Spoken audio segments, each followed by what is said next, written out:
Hi guys, so for this video nga pala ay magluluto kami ng peanut brittle. So ngayon gusto nyo daan, bumili po ako ng uling.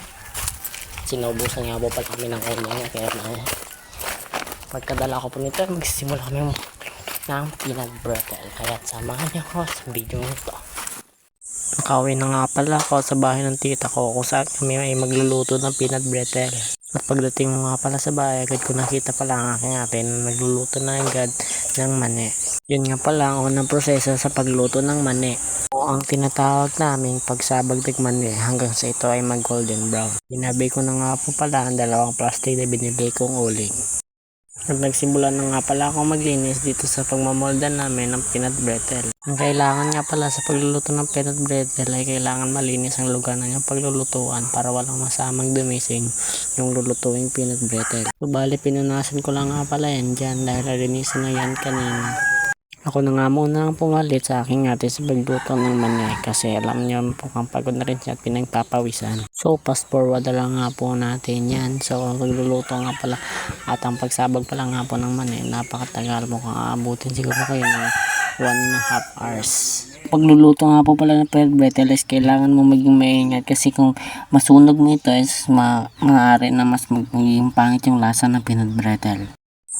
Maulan nga po pala ang panahon ngayon at talagang mas magandang panahon yan kung kami magluluto ng peanut brittle. Kasi kung kami ay magluluto ay napakainit. Talagang nagliligo na kami sa pawis pag mainit ang panahon.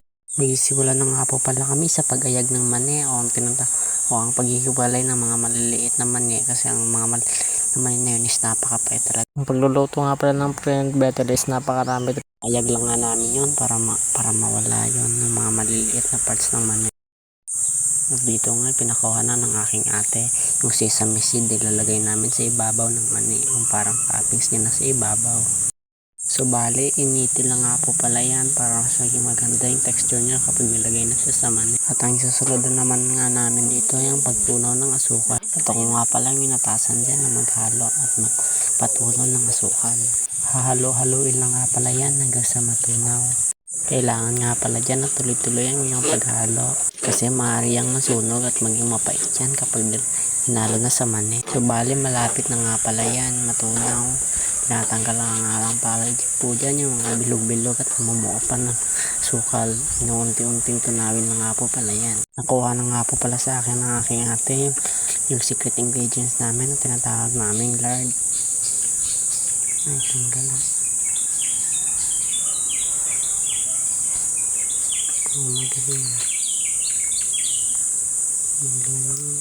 Ate, nalagay na nga po pala ng ate ko yung mani.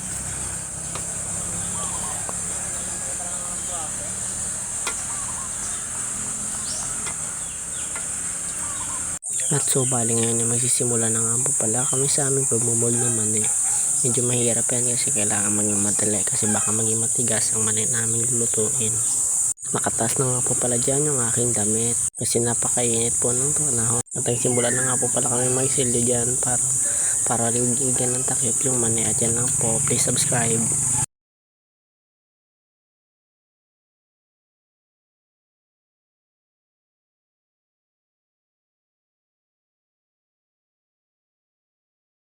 Oras na nga niyan po, nakape-pressure na nga po pala kasi kami lang po dalawa kasi nagluluto dyan kasi baka magkamali kami at yung trabaho namin dun is mapapalso lang, so baka mapagalitan kami, alam nyo na is napakahirap din. Inalagay na namin dyan yung ating sesame seed at iniinit lang dyan hanggang sa maging maganda lang yung texture niya. So bali after nga po pala namin magluto ng sesame seed is susunod naman po namin ang pagtutunaw ng asukal. So tapos namin ito matunaw is pwede na namin ilagay ang peanut brittle. So yung mani pala, hindi pala peanut brittle, di pa pala siya finished, totally product. So naglagay nga pala kami dito ng 1.5 white sugar kasi kung wala is pwede naman gumamit ng brown sugar pero mas favor kami dito sa white sugar. So hintay lang po namin matunaw yan, and then kapag siya ay medyo totally brown na yan, medyo malapit na rin siyang matunaw, then medyo tunaw na nga po pala yung asukal natin dyan. hintayin lang po pala natin na mas matunaw siya dahil may lalagay po po tayong secret ingredients na natawag po pala namin lard or large. Yun po yung tawag namin dyan eh. So nahalo-halo lang po pala dyan ng ating ate. Menekos din na lang nga po pala dyan. So kinuha ko na po pala yung aming secret ingredients dyan. So nagpapalagdag po ng sarap sa ating peanut butter na lulutuin ngayon. So bale, so medyo nakakatakot din maglagay niya kasi baka matalsikan tayo, siyempre masakit. So medyo pinapakulo-pakulo pa lang yan. Okay, then nga po inalohan pala yan, minekos na nga po pala ng ate ko yan para mas mahalo yung asukal sa manik guys.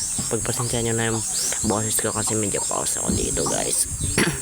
So bali nagsimula na nga po pala kaming mag-mold dyan. Mahirap at matagal yung proseso nito pero okay lang guys.